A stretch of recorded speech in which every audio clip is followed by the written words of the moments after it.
Stand by. The program will begin soon.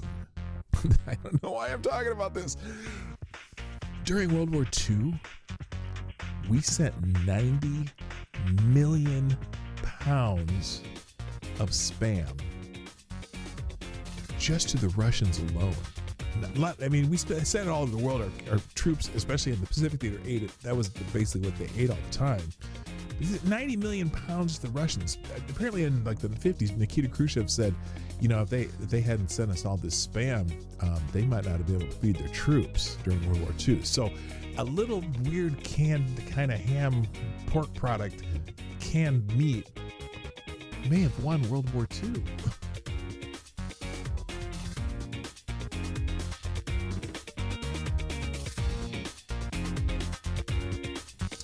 And the Fed is trending on X. I wasn't sure why, and I'm still not 100% sure why, although part of it is because of this building that they're renovating. They're supposed to be renovating one of the buildings at the Fed, right?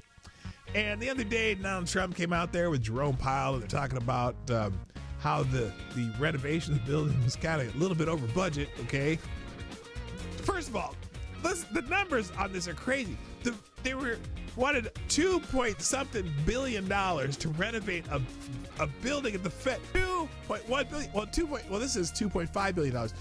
But they're over budget by over $1 billion for one building. They're over budget over $1 billion for one building. $1 billion friggin' dollars for one building. This isn't even for building a new building. It's for renovating a building. What the actual F are they doing?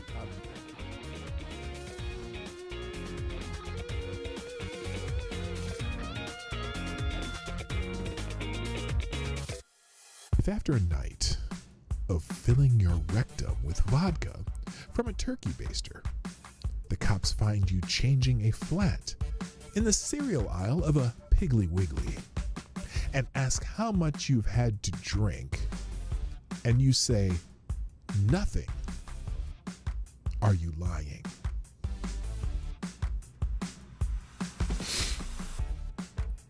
Well, no. Now, if they had been asking, have you been injecting? You'd have to say yes, but they said, have you been drinking? Well, no, absolutely. Yeah, Lord Stanhope, absolutely not. In fact, you all can try to answer these questions. Stand by. The program will begin soon. A WNBA game got stopped in the middle of the game because one of the players lost their wig while they're playing, and they had to run off. And then some fan made fun of the player, and they had to run. And they kicked the fan out for making fun of a player losing the weave. Not a weave, it was a wig. Losing their wig. They had to have a timeout for the wig, a wig emergency. Which I'm like, why the F are you wearing a wig while you're playing basketball? But then yesterday, I believe it was yesterday, a game had to be stopped briefly because someone threw a big old green dildo on the floor. Someone threw a dildo out on the floor, out on the court. They had to stop the game. I don't know if they caught the person who sent the dildo, but the green dildo was on the court, and a good large number of the players had no idea what to do with something in that shape, but that's okay. It happened, and then someone made this t-shirt or this meme, pay us what you owe us, which has a dildo on it. So that was fun.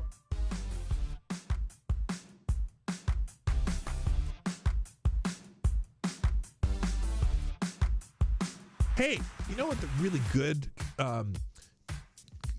interrupt violence through community-based bystander training? Yeah, if the bystanders beat the fuck out of someone who's attacking somebody else, that would be great bystander training. They could send them to the MMA gym, you know, put them in an arm bar, smack them in the face a few times. Stop doing that bullshit. That would be the best community-based bystander training, but I don't think that's what it means. Anyway.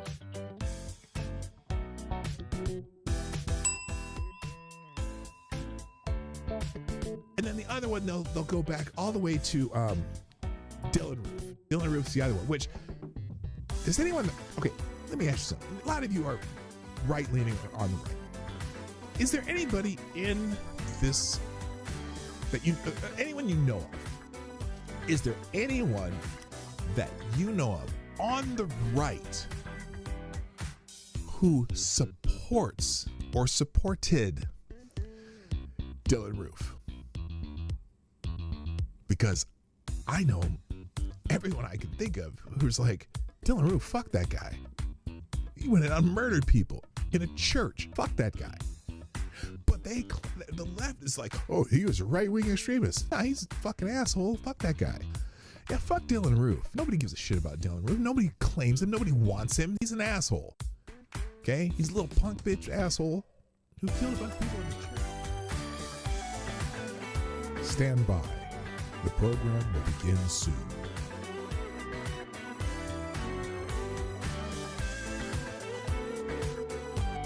Reverend Robin Bartlett of First Church of Sterling, Massachusetts, uses John 1:14 of the Bible to justify why she brings her 11-year-old son to drag shows.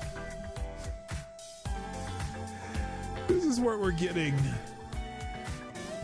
in the Rainbow Church. The Rainbow Church aren't exactly hiding. That's true.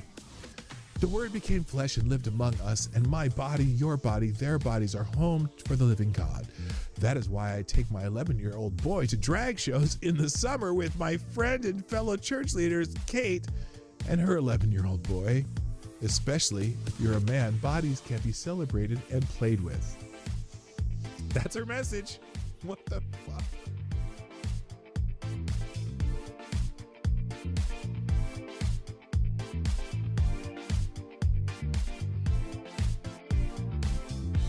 California wants to let someone that is not related to your child remove her from school, him or her, enroll her in any other school in the state, authorize any medical treatment, including mental health services and drugs, without the parent's notice and knowledge or consent.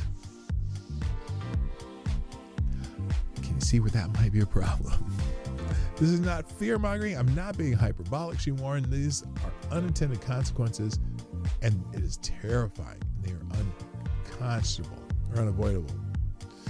So that's one really bad California law that they're coming with. I can't believe. I'm just dumbfounded that they're doing it.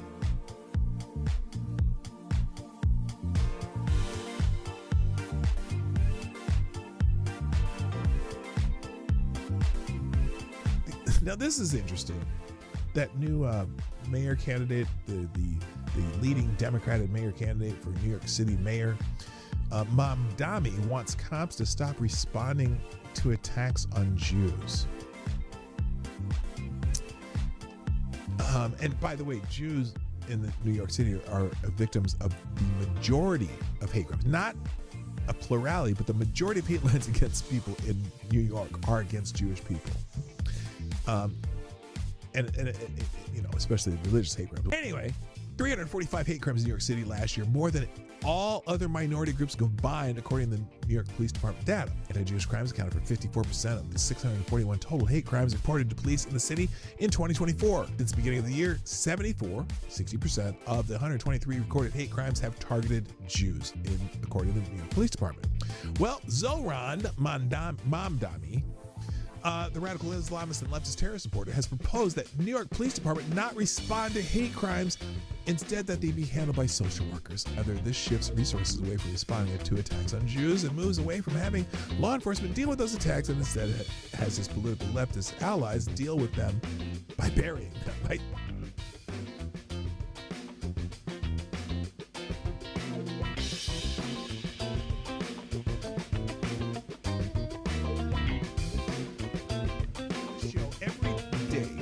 Show. If I put something on the screen or I'm talking about it or it's a topic or an article that I'm presenting in this show, I provide links to every single thing that I've talked about, and even more, the ones I didn't even get to, I drop them in the chat at the end of the show, and also I drop them in the description. So if you want to find these articles, they will be in the links at the end of the show.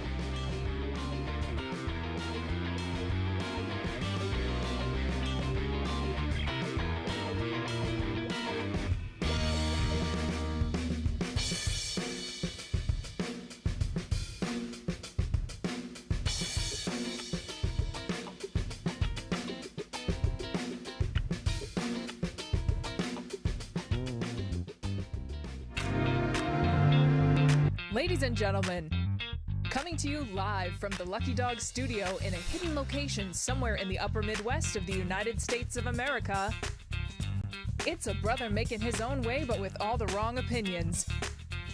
Welcome to the Morning Night Live with your host, the one and only Dawg Knight. Alrighty then.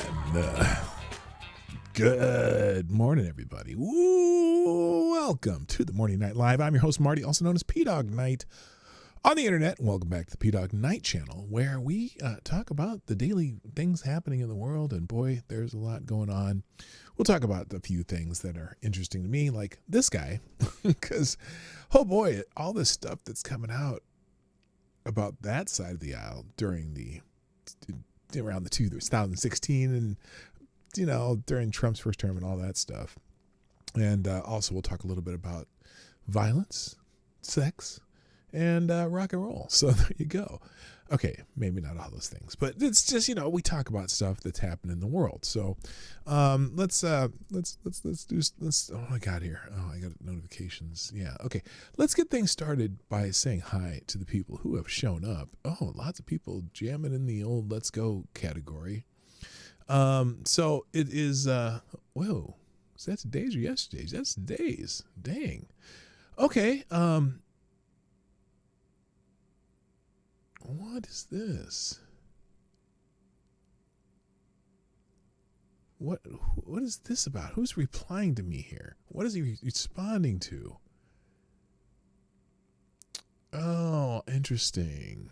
Okay, someone put a video on my show from yesterday. Well, Barry, you're welcome to come watch the show today and argue with me in the chat. Here, let me.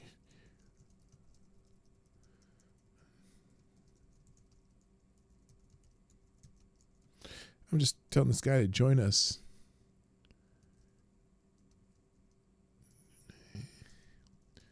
And speak your piece.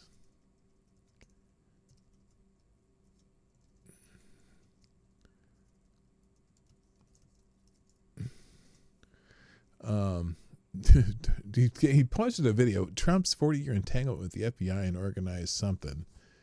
Never as a president so repeatedly and openly demonstrated his disrespect to the law, the Constitution, and whatever. So anyway, hi. Let's say hi to people in the chat. Who got here first? Oh, Adam Schiff by a long shot. Are you taunting people now? Oh my gosh. Listen, well, Adam Schiff gets the bell because you were first. Also, good morning, JB. Louie. What's up, Lewis? Green Badger Outdoors. Renee Mayette. Mike Savage, Blarg. Also, let's see. I'm scrolling down here. Hoko Sports, good morning. Blue-Eyed Scream, what up? My favorite Canadian, Jaeger Pony's in the house. What's up? My second favorite Canadian, my other favorite Canadian. I should never say second because none of you are second to me. You're all my favorites. But my other favorite Canadian, Unacceptable Views. Johnny Boomer Tex doing the work. Good morning also to Lord Stanhope. What's up? And is that it? Attack Alpaca. Attack Alpaca's in the house. So that's everyone who's joined via the chat. Now, if you haven't put anything in the chat, that's when I say hi to you because I can't tell if you, I mean, I could look up if you're here, if you're not in the chat, but it's just a lot easier if you just say something. Just say something. You know, if you see something, say something. If you like something, say something. If you don't like something, say something. And if you're ambivalent, fucking say something anyway. I don't care. Just say something in the chat. So that's how I know you're here. That's when I say hi, and that's how it works. So if you haven't shared the stream, please do that too. Now, several of you have already shared the stream, so let's share those who have shared generously with their own peoples. Now, what I was talking about earlier was this guy. So this is from yesterday's show. This guy replied to TC and YouTube and PDawgKnight, Trump's 40-year entanglement with the FBI. I wonder if should we watch this? Maybe we'll come back to that. But first of all, thank you, link in description, aka Somnambull Nation, tweeting out the show before I did, of course, as always, because you are very quick on the draw. Oh, what did I do there? What the hell did I just do? That's not what I meant to do.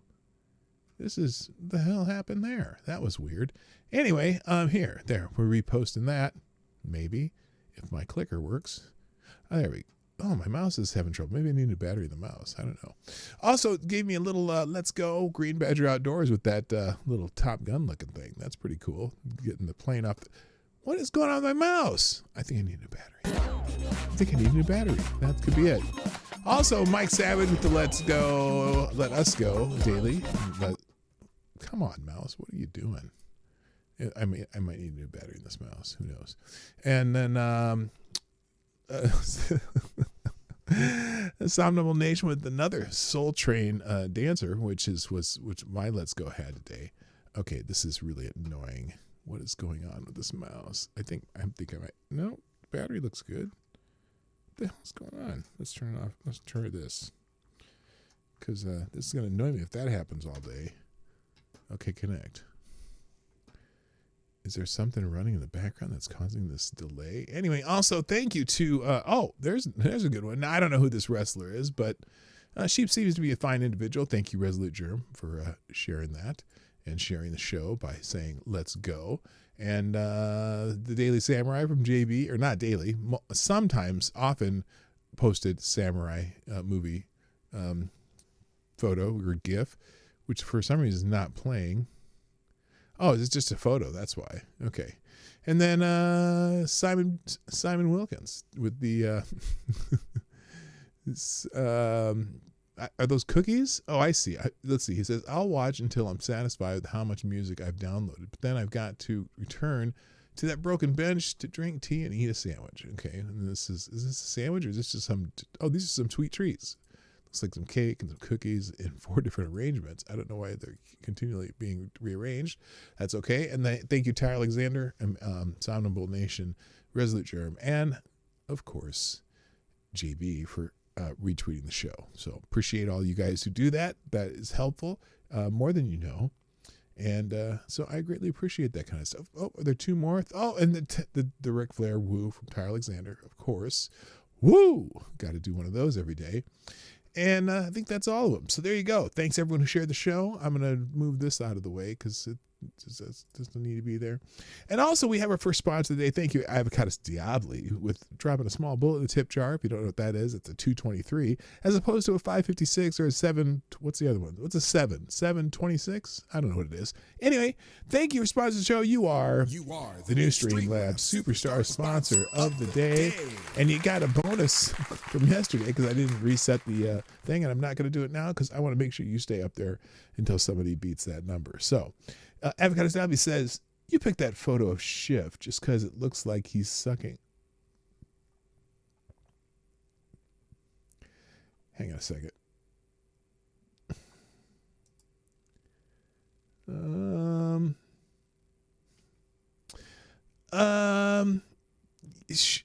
Well, no, but now that you mention it, it's kind of like he's got one in his mouth and he's licking at the same time. Yeah, there you go.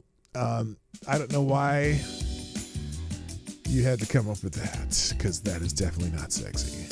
All right, stop it. All right, good morning, Select Boy. Nice and early, and Darren Roots in the house. Nice to see you guys. Welcome to the show. Let's move on. No, I got that. I just want to wash myself. Just that whole image. God bless America. Good morning, Rick Ashbringer. How you doing? How you doing? How you doing? Hard to unsee it. Yeah, it's just, please stop talking about it. I don't want to hear about Adam Schiff doing those types of things. All right, let's get into the show. Today is our special day of the day. The Department of Defense and all Americans everywhere are celebrating Navajo Code Talkers Day, the famous Navajo Code Talkers from World War II, who were the ones who were the only code that was never broken by the Germans. They just speaking an ancient Navajo language. Today we celebrate the Navajo Code Talkers Day, a day to recognize the incredible courage and ingenuity of the Navajo Code Talkers, whose unbreakable code helped secure Allied victories in World War II. Here's a little more on that. On Navajo Code Talkers Day, we reflect on the legendary legacy of the U.S. Marines from the Navajo Nation who developed a secret code that helped the United States win World War II. During the intense combat in the Pacific, these Marines used their language in coded form to send thousands of messages that enemy forces were never able to break. From 1942 to 1945, their speed and accuracy played a critical role in major battles and helped save countless American lives. With courage and commitment, the Navajo Code Talkers served with distinction, leaving a legacy of service that continues to inspire us to this day. So, and here's a couple of, few of them that are there any left? After World War II, the Japanese acknowledged they never broke the code of the Navajo Code Talkers, and then someone says tomorrow is the day, but it's actually today. So there you go. Thank you very much for your service, gentlemen. And also, thank you, Avocados Diablo, dropping another small bull in the tit jar. Yeah, baby. Saying, Avocados Diablo says, with another small bullet, my observational skills are a blessing and a curse, though that curse is on everyone else. Yes, damn it, you hadn't even mentioned it again. Now, I don't even want to look at that picture anymore. Hello, Aaron Meredith, by the way. Welcome to the show. And did I miss anybody? Did someone else? Nope, that's it. That's everyone. All right, I'm doing okay. Let's move on. Other holidays today. The holiday calendar is a little more full today, interestingly enough. Today is, okay. When I was a kid, one of my favorite ice cream treats was the orange creamsicle. It's National Creamsicle Day. Cool off this summer with National Creamsicle Day. Indulge in your favorite creamy treat and enjoy that sweet taste of summer. Oh, man, I used to love those things when I was a kid. Actually, I still like them. I'm just not into ice cream treats anymore because now they're like $7 to buy just one of them. But yeah, those are great. Also, National Financial Awareness Day, World Lizard Day. So this is appropriate since we're talking about Adam Schiff. Navajo Code Talkers Day, we already said. Love Your Bookshop Day. If you have a favorite bookstore, go buy a book today. And then Pakistan Independence Day, honoring the rich history and culture of Pakistan on Independence Day. So there's some of the holidays that we're thinking about today. Moving on, we also have a celebrity birthday, and it's pretty slim pickings in the celebrity birthday today. So I thought we would go with Mila Kunis, the young lady from, well, she's young to me, from That 70s Show. And National Creamsicle Day. Odd. Yeah, it is odd. Maybe that's what Adam Schiff is sucking in that picture. Anyway, Mila Kunis, young lady on That 70s Show, grown up to be a nice, fine young lady, and still not so relevant anymore. I don't see her in any more movies, but she's still quite the. That's a Photoshop. That's got to be Photoshop. That's not real. Her head's too big. Anyway, all right. So happy birthday, Mila Kunis, made famous by That 70s Show. In news, now this is not good, and maybe not a. Wait, why is my mouse is not working again? What the? Damn it! Move properly. Word. Okay, there we go. This is annoying. I might need a battery. All right, Core PPI came out today. Now it's wildly different than Core CPI in that the producer price index rose sharply in my mouse is not working. There we go. Blessed America. And this has it rose sharply compared to their estimates, and the left-wing influencers are having a field day with this. Now, it's funny because I didn't hear anything from them when Core CPI came out, when it came in lower than expected. None of them said a word. But now that there's a bad indicator, they are all up in their own grits, getting excited. So we'll do the Ed Krasenstein announcement of this because this is going to be typical today. Breaking, I can't even say it. Producer price inflation just spiked at 3.7% year to year versus 2.9 expected and 2.6 prior, the hottest monthly jump since March 2022. Core CPI surged the most since April 2021, with wholesale prices up 0.9% in July alone, driven largely by service sector costs. Trump once bragged that foreigners would pay his tariffs and prices and prices here would drop. Reality check, PPI is climbing, not falling. Proof that his tariff scheme failed. This is what happens when you govern by soundbite instead of sound policy. Americans paid the price. Now, what's interesting about this? Now here again, and here's another example. So much for foreigners paying tariffs. If they did, PPI would be falling. Wholesale prices up 3.3% from a year ago, 3.7% in the core. The temperature is definitely rising in the core. It implies hot PCE reading lies ahead. Now, we'll see what happens with this, because while some of the prices, we'll see the difference between regulation and tariffs, and how that offsets, and also energy, how energy offsets actual consumer price index. Okay. But yeah, that's not a good sign. Okay. And so now everyone on the left-handed field day. It's funny though. I didn't hear from any of these people when we talked about the consumer price index being lower than expected. So, we'll see what happens. We'll see what happens. Okay. And again, what's interesting too, there's this argument that I had a chuckle with, because I was watching some guy on a video talking about how the tariffs are a tax on corporations, which is passed on to the consumer. Okay, because it says consumers pay the tariffs, and in the same breath, the guy said, "But you know what? The corporations are not paying their fair share in taxes. We should be raising their taxes," which the uptick in taxes also is paid by the consumer, because it's a cost of business. So either way you're taxing the corporations, it gets passed off to the consumers. But they're acting like, well, it's not passed on to the consumer because American markets, in free market capitalism, baby, they don't want to be raising the price. Well, if you raise corporate tax on all the corporations that make all the shit, that's also going to cause prices to increase. It's not going to stop them. So either way, now the only thing that and I'm not a fan of either one of them, to be honest with you. But in one case, at least, if you're not raising corporate taxes in the United States and you're doing that, raising that revenue through tariffs, it does give corporations incentives to move some of their business back here. And there's some evidence of that happening. Where did I find this? I have an article about that, which I wasn't going to talk about yet, but let's, where is it? Here's an example of what happens sometimes, because if they don't want to pay the tariffs, then they push companies to move their manufacturing back to the United States.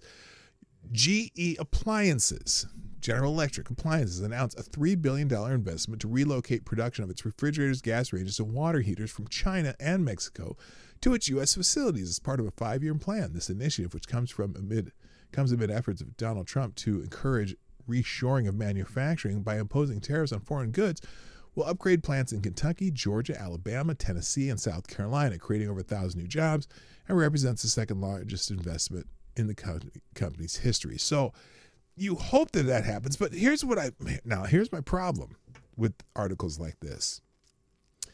A 5-year plan?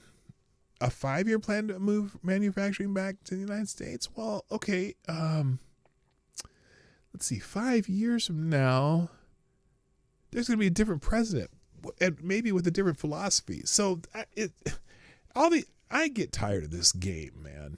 They just go back and forth, and they're going to do whatever is best for them. But again, either you raise corporate taxes, which raises all the corporations in the United States who produce stuff here, or you do it through tariffs, which at least makes them want to come here to make stuff so they can compete with other companies. I don't know. Taxes suck either way, if you ask me.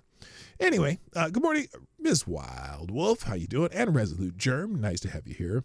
Higher PPI isn't necessarily a bad thing. It just reflects higher spending. It doesn't affect the level of production that spending got. Yeah, that too. Yeah, it's funny because again, and I'm trying to figure out what the core PPI what those numbers exactly are. I forget what they are. I usually know this stuff, but I don't. Hello, Evan S., by the way. Trump 2028. No. I don't want to start that. Look, I think that would be a horrible idea. No matter what I think of Donald Trump, it'd be a horrible idea to start pushing that idea that we're going to have a third term for one guy, because then you have third terms for other guys. And although it would be interesting to see like a Trump-Obama race in 2028, but I don't have confidence in the American people on that either. So I'm not playing that game. All right, let's get back into other things trending real quick, and then I'll get to the main topic. Then I'll go back to other topics. Things happening. Tyus is trending. Now, if you're familiar with the Great Gutfield show, there's a giant man on that show named Tyus. I guess he was a former professional wrestler, and he's on that show. He's kind of a comedian too. And apparently he insulted Scott Baio, and poor Scott Baio was very upset with this. Scott Baio is a big fan of Great Gutfield. He's a little upset with Tyrus. It's not Tyus. Tyus is a kid my son played basketball against in high school. Tyrus. Apparently Tyrus took a shot at Scott Baio, and Scott Baio's not happy about it. Here it is.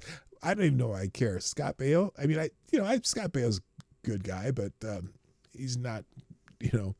He's kind of long past his prime as far as being a celebrity. So last night I'm watching Gutfeld, which I'm a big fan of, and my friend Adam Hunter was on there, who's almost part of our family. He has a wonderful wife and daughter. We love him. And one of the guests,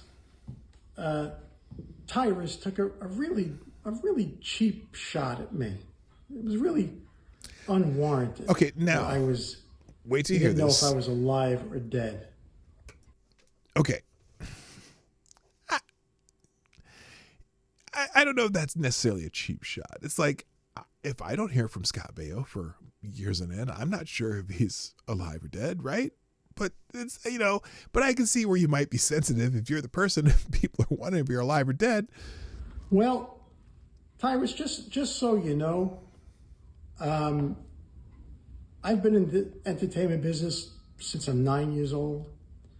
I don't know how many television series I've had, maybe 7. I don't know how many movies I've done. Charles in Charge, yes, how much exactly. Directing I've done, a bunch. And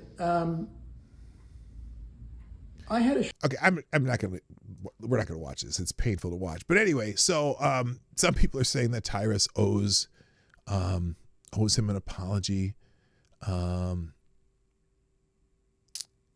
But I wonder if I can play this. Can you play Fox News stuff on the air? I don't know.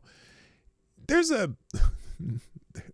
last night they were talking about this plastic face lady who was talking how anyone who supported Donald Trump, he called it triple Trumpers, shouldn't be allowed to go into Mexican restaurants, shouldn't be allowed to watch sports, shouldn't be able to do all this stuff.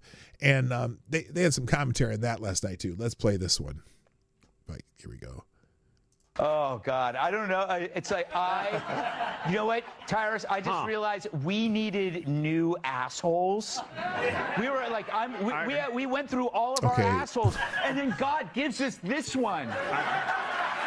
Here, Greg. I gotta be real with you.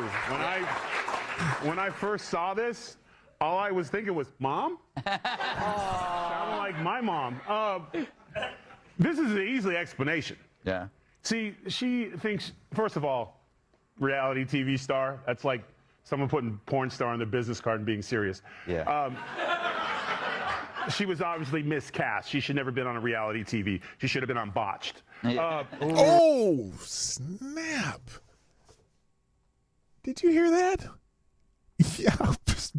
You know what Botched is, right? People have botched plastic surgeries. Anyway, that's terrible. What's that?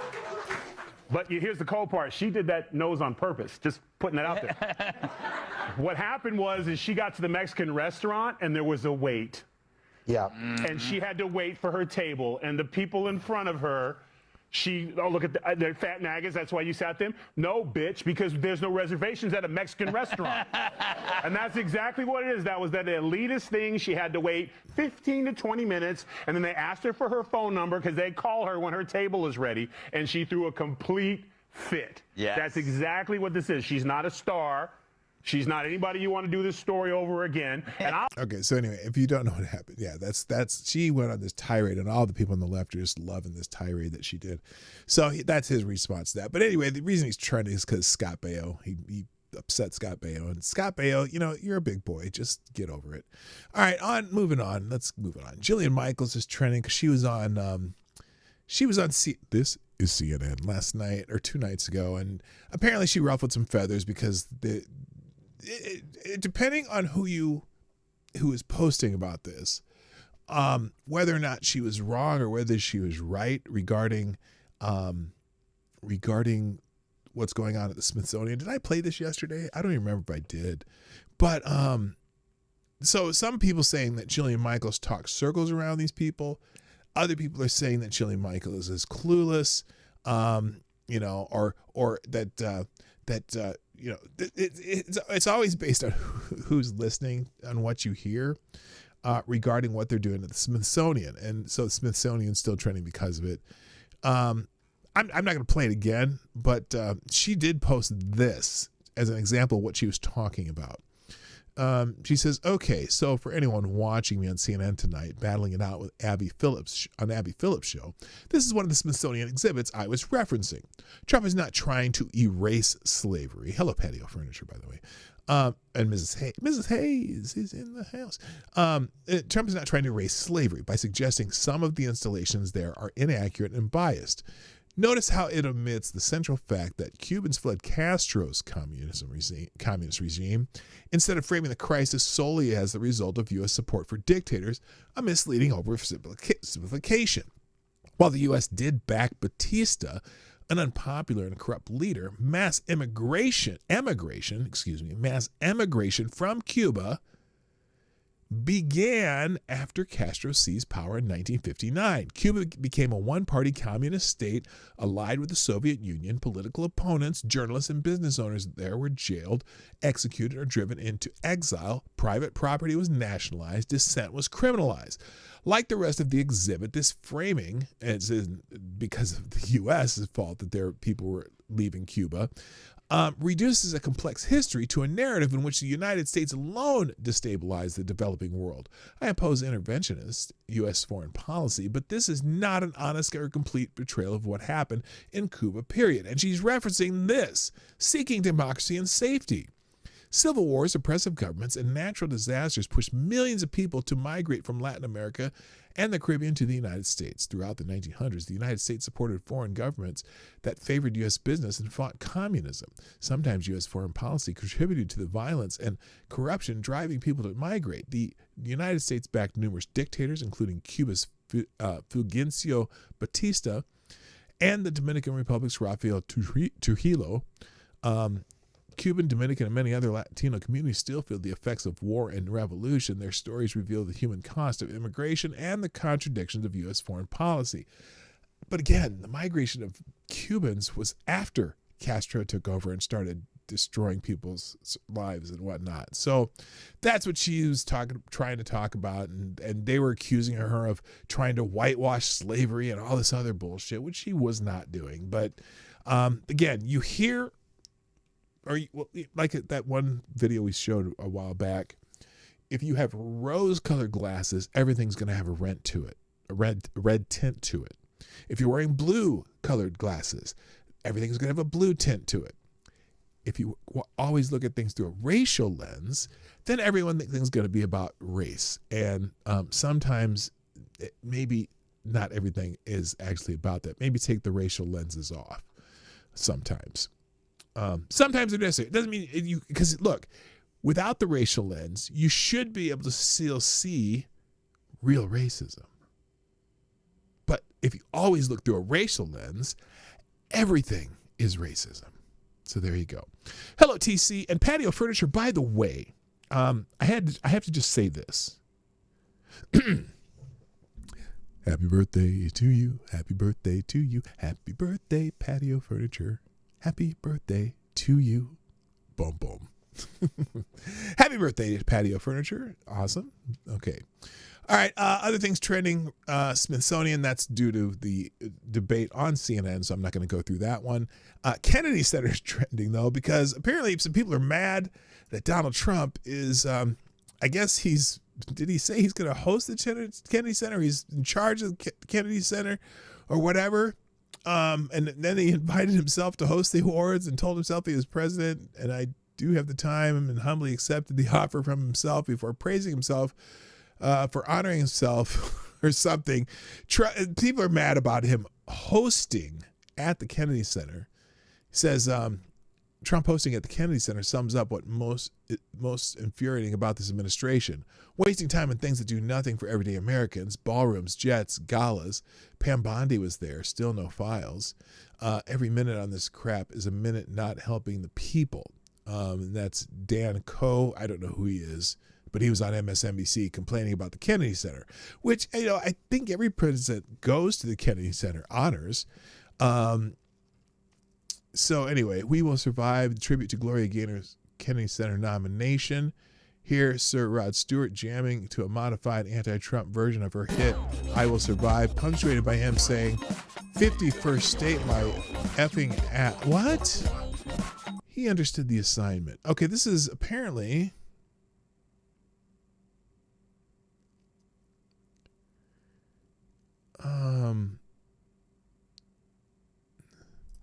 Okay, so this is in tribute to Gloria Gaynor's Kennedy Center nomination, jamming to a modified anti-Trump version of her hit, I Will Survive. Okay, that's cool. I can't play it probably. Well, let's see. Okay, never mind. You can play it. I'll make a separate link if you want to hear it. But anyway, they made it an anti-Trump version. How about that? Anyway, here's a story on it. Watch Trump to host the Kennedy Center honors as he announces honorees Sylvester Stallone, Kiss, and Gloria Gaynor. Kiss? Wow. That should be interesting. But yeah, look, they've been music icons for well over 50 years. So what are you going to do? President Trump on Wednesday announced the next class of Kennedy Center honor recipients, which includes country legend George Strait, Hollywood megastar Sylvester Stallone, actor Michael Crawford, disco icon Gloria Gaynor, and rock and roll royalty Kiss. Trump became chairman of the Kennedy Center earlier this year and says the institution is returning to its traditional mission. A few short months ago, I became chairman of the Kennedy Center, and we completely reversed it, Trump said. Why? Reversed what? Look, this is one of those things. Oh, Avocados Diablo, I'm sorry, I almost missed this. Let me come back to this. Thank you for another 223 of the tip jar, Avocados Diablo. He says, your logic about glasses is flawed. Sure, when you wear blue glasses, everything is blue, and rose-colored glasses make everything rose-colored. But when you wear sunglasses, is everything sun-colored?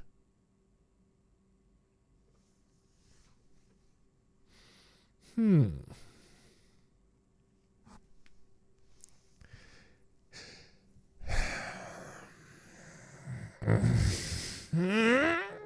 having an aneurysm. Thank you, Avocados Diablo, for that. I'm not answering. Those are protect you from sun. Hello, Now What Studios, my dear friend Wu from high school. Good morning, P-Dawg. Watch you from New York City. Thank you, Navajo and Code Talkers. The Jewish people appreciate your skill and tenacity. Hell yeah. Hell yeah. Thank you. Thank you, Wu. Okay. So anyway, this is one of those things that Donald Trump does that sometimes drives me nuts. And of course, my motto, Donald Trump's a jackass. But sometimes you need a jackass to deal with all the other jackasses. But when he says that we're restoring the Kennedy Center as the premier venue for performing arts anywhere in the country, it was before this too, kind of, this is that they do the honors of these people, and I don't think the Kennedy Center has done anything like overtly political. Maybe some of the artists they've honored had some kind of political thing, but I think they've done a good job at honoring great American artists. I don't think that's, but and so fine. If Trump has some favorites he wants to honor too, that's great. But I don't know. Sometimes he just goes overboard. Shit. But anyway, he says we're going to make it something that people can't even believe. We have some unbelievable plans, and ultimately it's about the talent you get. The Kennedy Center honors an annual celebration recognizing lifetime achievements in the arts and will be presented later this year in Washington, D.C. So there you go. The Kennedy Center is just a waste of government money. Well, in theory it is, but the Kennedy Center, I believe, is almost 100% sponsored. I don't think it's while it may be an official Washington thing that's connected to the Smithsonian, like the Smithsonian, it runs on private donations. So anyway, but still, it's just one of those things where he goes overboard on his his admiration for things that he does. Sometimes it's like, I love me some Donald Trump, but he's kind of a jackass. Robert Banks, what's up? Who says Trump knows how to make people pissed off about things they never even thought about before. Yeah, he does. He's good at that. All right, let's go to the main topic, and then we'll come back to the other subtopics that are going on. But I want to talk about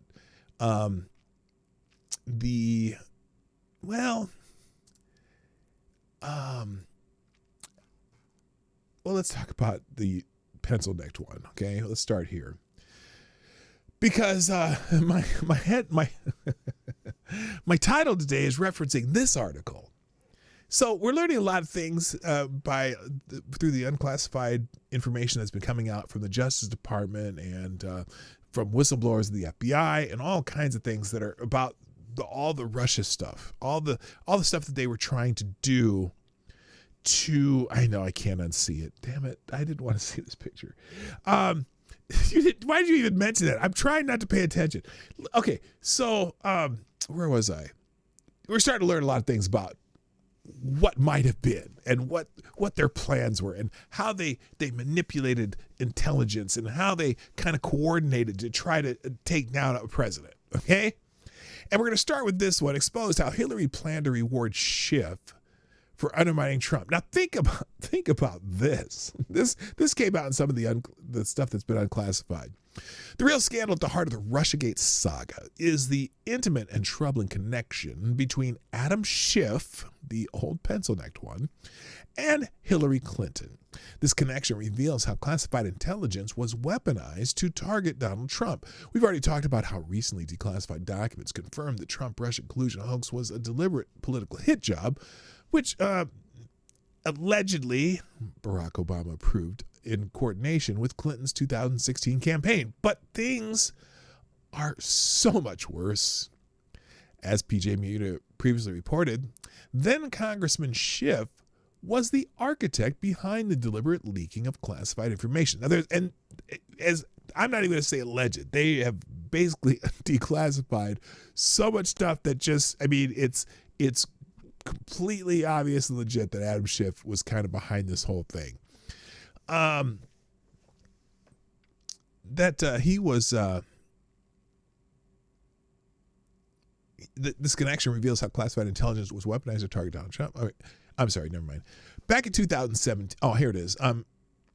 As previously reported, Congressman Schiff was the architect behind the deliberate leaking of classified information aimed at smearing Trump and pushing a narrative against him designed to ensure his prosecution. Back in 2017, a veteran career intelligence officer working for Democrats on the House Intelligence Committee warned that the FBI that Schiff had not only approved but actively orchestrated the leaking of sensitive classified intelligence. And there's multiple examples of it.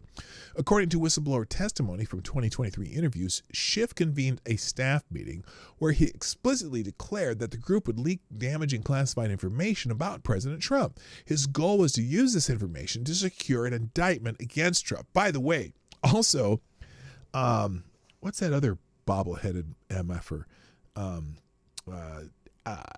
from California? I'll think of it in a minute. But he was heavily involved. Eric Swalwell.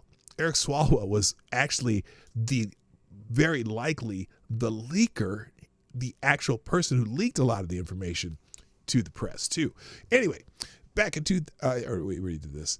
The whistleblower, who was close to Schiff and other intelligence figures on both sides of the aisle, described these actions as, quote, unethical, end quote, quote, illegal, end quote, and, quote, treasonous, end quote.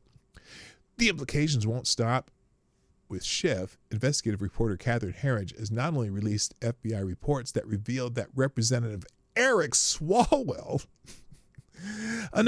which now I'm thinking, I almost said Eric Swalwell, which kind of coincides with the picture of Adam Schiff. Never mind. Another Democrat on the House Permanent Select Committee on Intelligence. He was also a habitual leaker of classified information, even receiving warnings from the FBI to be more cautious. He got warnings from the FBI to, hey, stop doing that shit. Stop doing it. The report also indicates that had Clinton won the 2016 election, wait for it, she likely would have rewarded Schiff for his efforts by appointing him CIA director, a testament to their deep ties and shared political objectives. And here's a quote. By way of background, circa October 2016, so-and-so, this is redacted, a so-and-so staff member, House Permanent Select Committee on Intelligence, was told by various HPSCI, House Select Committee on Select Intelligence or whatever, staff colleagues, if Hillary Clinton were to win the election, Representative Adam Schiff, Democrat from California, would be offered the position of Director of the Central Intelligence Agency. As such, opined Schiff had reasons to support Clinton beyond his political affiliation. At the time, normal partisan politics continued at the Select Committee, but there was no significant problem with regards to leaking classified information. Things changed after the election. Schiff believed Russia hijacked the election and the United States was in the middle of a constitutional crisis. Classified information began leaking to the media. The Democratic minority leadership of the committee was aware of the leaks, but was under the impression that leaking the information was one way to topple the administration and fix the constitutional crisis. So they thought they were going to leak enough information to get Trump.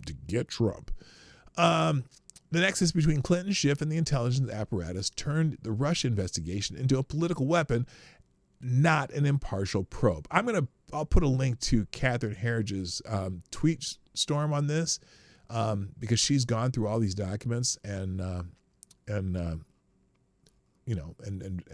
verified some of this information. Now, the whistleblower's account, backed by FBI interviews, exposes a political war that Democrats wage from inside government agencies, using classified intelligence as ammunition in concert with Hillary Clinton's campaign. These revelations highlight the weaponization of political power against the presidential candidate and, later, a sitting president, with classified information twisted into a fabricated scandal that consumed the news and crippled Washington. Schiff's central role, which aligned with Clinton's interests, marks a peak in corruption and political gamesmanship. The FBI, DOJ, and Congress have a rare chance to reveal the full scope of this abuse and begin restoring public trust. So this is coming out. And will anything happen to Schiff? Probably not, but it's not going to look good to him. And again, this isn't partisan hardball. It's calculated misuse of government authority to topple administration. The Schiff-Clinton intelligence nexus may have been the engine of the Russiagate hoax, and full exposure is long overdue. Few episodes of modern politics have done more damage to the rule of law and public confidence, and the very institutions meant to protect them orchestrated it all. It's time to confront that reality head on. So, they have evidence of all this. It's amazing, and they, there's FBI whistleblowers avoiding this picture. But could you imagine if that dude ended up the director of the CIA? What? What? What? This is why Schiff got an auto pen pardon for any crimes he might have committed. Yeah, no, but those are only related to January 6th, which is fortunate. But I don't know. I don't know if there's a statute of limitations on what this stuff says. Is there a statute of limitation? Now, maybe I don't know if there's a statute of limitation on treason, but I don't know if is it treason? Treason is when you're cohorting with an enemy. This is from within. Sedition, surely. I mean, how many people are charged with sedition for January 6th? Huh? So, good luck, Adam Schiff. There's evidence. Now, as we go along, though, most of these articles today are regarding this. Let's go back to about James Comey.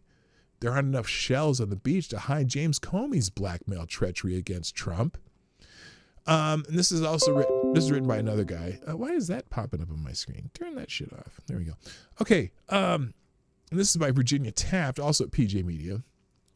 Those of us who aren't today's years old have always believed there was a much darker ulterior motive for James Comey showing President-elect Donald Trump information from the preposterous Steele dossier. Remember they called him and Obama and we're in a meeting and they're showing him this Steele dossier thing, the PP, saying there was a PP tape and all this stuff, and Donald Trump's like, what? It's true that Comey wanted to give CNN an excuse to break the made-up Russiagate story he leaked to reporters, and that was treacherous enough. CNN dutifully reported its headline about Comey briefing Trump on the fake dossier. Intel chiefs presented Trump with claims of Russian efforts to compromise him. Cipher from the Russiagate poppycock Michael Isikoff wrote a piece for Yahoo News, which carried the headline, quote, top FBI officials were quite worried Comey would appear to be blackmailing Trump. Kind of was, wasn't he? Gee, wonder why that would be. And we wonder what the ultimate aim would be, getting him to quit, perhaps? Oh, shh. No one wondered if this could be a blackmail material.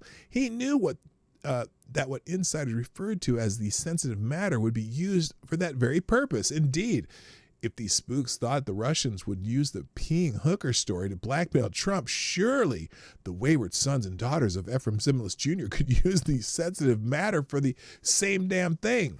Comey had known for months that the whole disgusting tale was phony, and according to the latest document releases, Comey's media leaker and hype man, Columbus University law professor Daniel Richman, had only Comey's reputation and correcting stories critical of Comey as his number one job.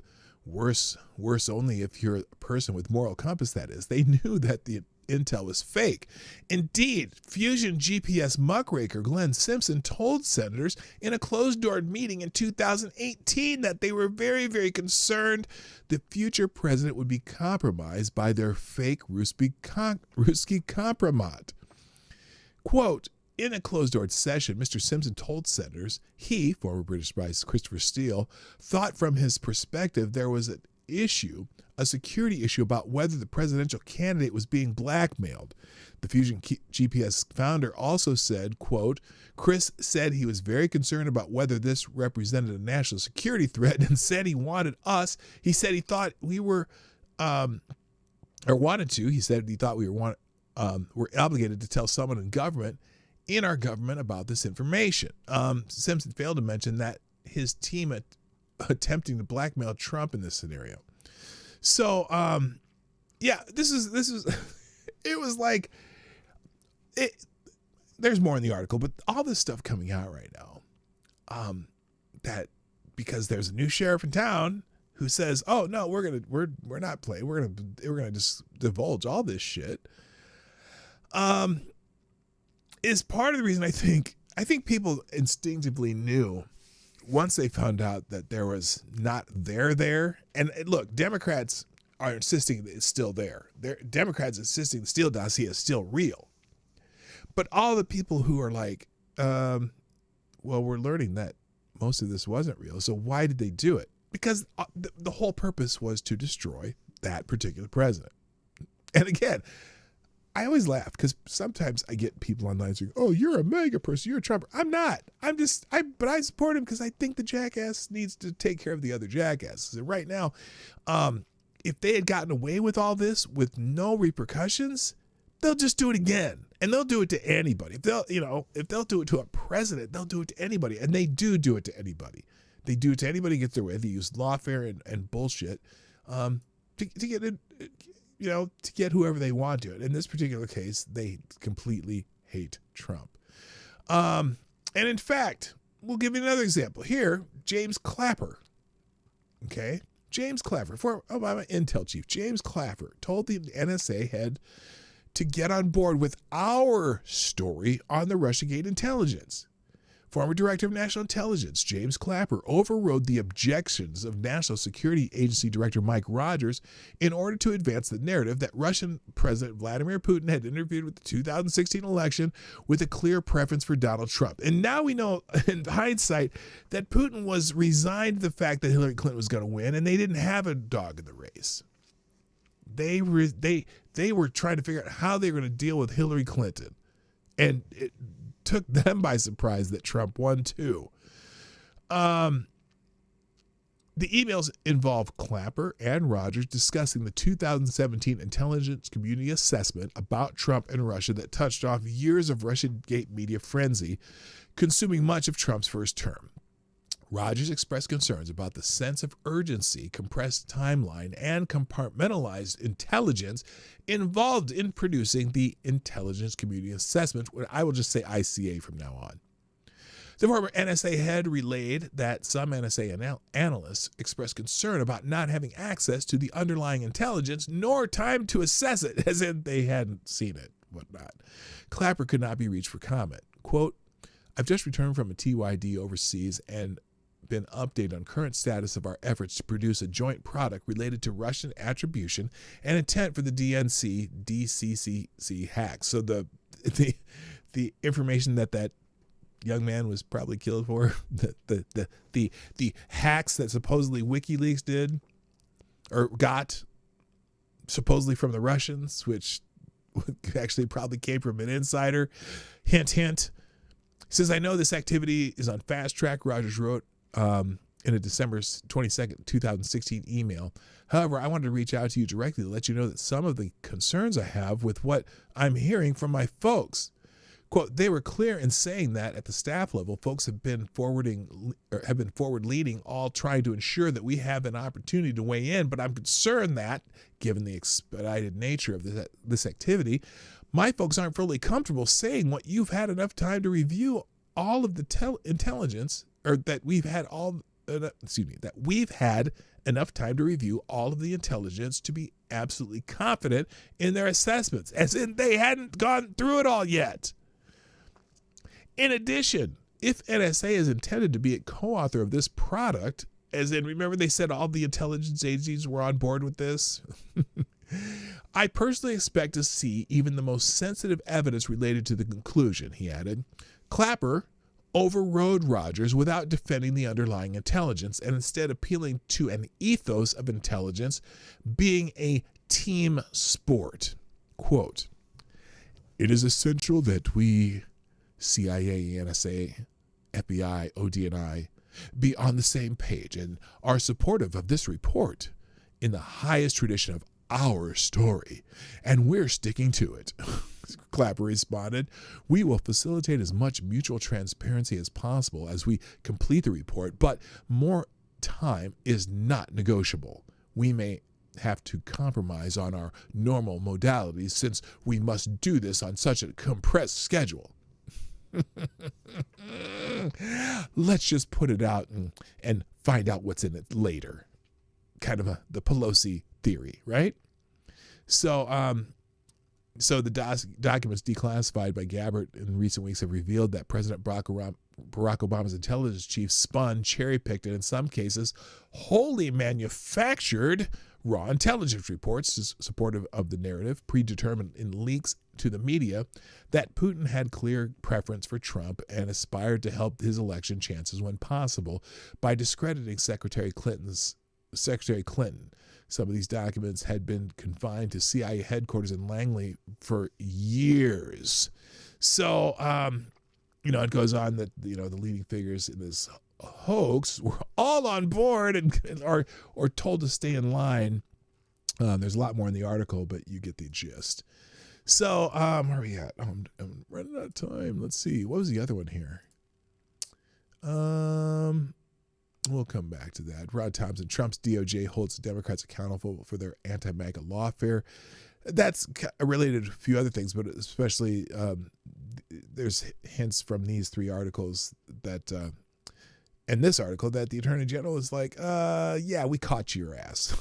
So there's more on this in these articles. This is one's from Human Events. And then also Miranda Devine's opinion piece, bumbling Obama aides actually admit Russiagate was a smear campaign against Trump. We'll do the beginning of this. It's hard to believe that the Russiagate plotters are so stupid, but the declassified documents tumbling out of the Director of National Intelligence, Tulsi Gabbard's files, show that while they had a lot of power and managed to hide their nefarious activities for almost a decade, President Barack Obama's henchmen were not so bright. The last tranche of declassified emails, it was Obama's DNI James Clapper telling the then National Security Agency Director Mike Rogers essentially to shut up and put his name on the intelligence community assessment. This, you remember, all the intelligence community agreed. Shut up and put your name on this. We need to be team players. Oh, well, we haven't seen all the intelligence. No, just put your name on it and shut the fuck up. That's kind of what Clapper told him. And just the fact that they put it's in writing. They got it all in writing. That's hilarious. So you can read her editorial. You get it. All right. Let's do some quick one-liners. And then we're going to get out of here. Article for the Daily Caller, Black leaders call for white Cincinnati beatdown victim to face charges. Now, Daily Caller spin on this is maybe he shouldn't be. The guy who was they've rightly, in my opinion, have charged these people for beating these people down and some to near death and one knockout, whatever. But they haven't charged the guy who threw the punch, who slapped somebody. So multiple black community leaders, one of them a pastor with a previous felony conviction, unnecessary editorializing on that because that has nothing to do with them calling for it. But whatever. Called for the arrest of an alleged victim of the Cincinnati beatdown Monday. This follows a video appearing to show the victim slapping another man before the brawl allegedly ensues. Well, I don't know. Wait. Show the victim appearing to show the victim slapping another victim. No, he did slap the guy. And he probably should be up on assault charges too. And, the rest of it, you can't justify the rest of it because he slapped the guy. But, of course, he did. So I'm not sure why there's a little bit of spin of this. I don't have the whole article because I'm not going to pay to be part of the Daily Caller. But, yeah, I'm surprised that guy hadn't already been charged. He did assault somebody. And actually, that's battery. You actually made contact. So I don't know that they're wrong in this one. Anyone think they're wrong? Still think it's their fault for visiting Cincinnati. True. Also in and then again, also in American Greatness, same thing. Black community leaders in Cincinnati demand arrest of beatdown victim who allegedly incited mob violence. He put his hands on somebody. So yeah, why not charge him? Again, sometimes, yes, there two things can be correct at once. The people who beat the shit out of the guy and also knocked out the woman and all the other people assaulting people left and right, all of them should be charged. But if you have an assault on video, it's pretty clear that maybe that guy should be charged with at least a battery.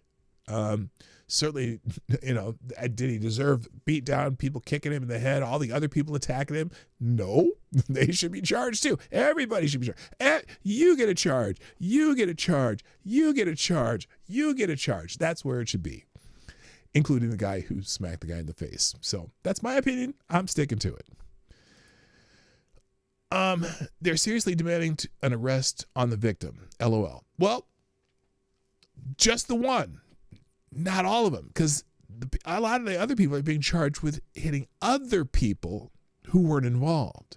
That's what their charges are. So they assaulted multiple people after this happened. But the first battery was done by one of the victims. So I'm trying to understand why he shouldn't be charged. So there we go. All right. Also, coming up, Trump's tariffs push companies to move manufacturing from China to Mexico. We already saw that one in the Washington Free Beacon. Toronto Film Festival cancels October 7th documentary citing lack of legal clearance from Hamas terrorists. What? The Toronto International Film Festival has canceled a screening of a documentary about Hamas's October 7, 2023 terrorist attack on Israel, citing a lack of legal clearance for footage filmed by Hamas terrorists, according to the Tuesday report. Oh, do you need clearance of the little selfie films that the terrorists made while they were killing people? The festival claimed to have withdrawn an invitation for the Canadian documentary The Road Between Us, The Ultimate Rescue, because the filmmakers did not meet the general requirements, including legal clearances of all footage, a spokesman told Deadline. The documentary, originally set to air at the festival next month, shows how retired Israeli Defense Forces General Noam Tibon rescued his family members and others during the October 7th attack, featuring a video clips that Hamas terrorists recorded when they committed the massacre. Filmmakers were told that they had to make editorial changes specifically identifying horrific footage that was live streamed by Hamas on October 7, 2023, footage that has already been seen publicly. Sources told Deadline that the film festival was also concerned over potential risk of disruptive protest at this year's festival. Now that's what they're really worried about. That's what they don't need clearances of things that were live streamed. What? They have to get, who are they going to get copyright struck? I don't know. That's just silly. They're worried about protest, and people are already protesting the film festival for even daring to post a different view on that particular war. So that's what the real problem is. All right, Washington or New York Post, Big Brother's watching you, but this homeowner made him back down. Apparently, somewhere in this guy in Green Ferry, Arkansas, the city council. He went to the city council to complain about a license plate camera that he said was violating the Fourth Amendment by regularly taking pictures of his driveway and front yard. And apparently he got them to back down eventually. And that's, that's his prerogative. It's his prerogative. Boom, boom, boom, boom, boom, boom, boom, boom, boom. It's his prerogative. I guess he won the battle. So nice story about that in the New York Post. Washington Free Beacon, D.C. police sergeant exposed her superiors for misclassifying crimes to make stats look low. The city just quietly let her settle her lawsuit. So this whole thing about Trump sending troops and taking over the D.C. police because of the crime in D.C. Remember we were talking about how, well, they kind of been fudging their numbers on crime to make it look like, oh, it's a 30-year low in crime. Well, they just quietly settled a lawsuit from a sergeant who accused the Metropolitan Police Department leaders of misclassifying offenses to deflate the district's crime statistics. Court records obtained by the Washington Free Beacon show police brass repeatedly told officers to downgrade theft cases, knife attacks, and violent assaults to lesser offenses, according to the internal MPD emails, depositions, and phone call transcripts that have been reviewed. So they've been fudging their numbers. And that's why their crime stats, well, I mean, granted, their crime stats may have come down, but maybe it came down a little more than reality would check, right? So there you go. Breitbart, exclusive former Capitol Police Chief Stephen Sun, bigger picture shows D.C. crime is on the rise. And there's, again, another article saying, are the numbers they're reporting the actual numbers? So a couple of good articles on that. And also, apparently, Mayor Brandon Johnson thinks that Donald Trump is intimidated by his intellectual prowess. Now, Brandon Johnson's not a dumb person, but he has some dumb ideas and sometimes doesn't think in the same level of critical thinking that everybody else does. But you know what? He stated on Tuesday that President Donald Trump is criticizing his handling of crime because he is intimidated by the intellectual prowess of black men.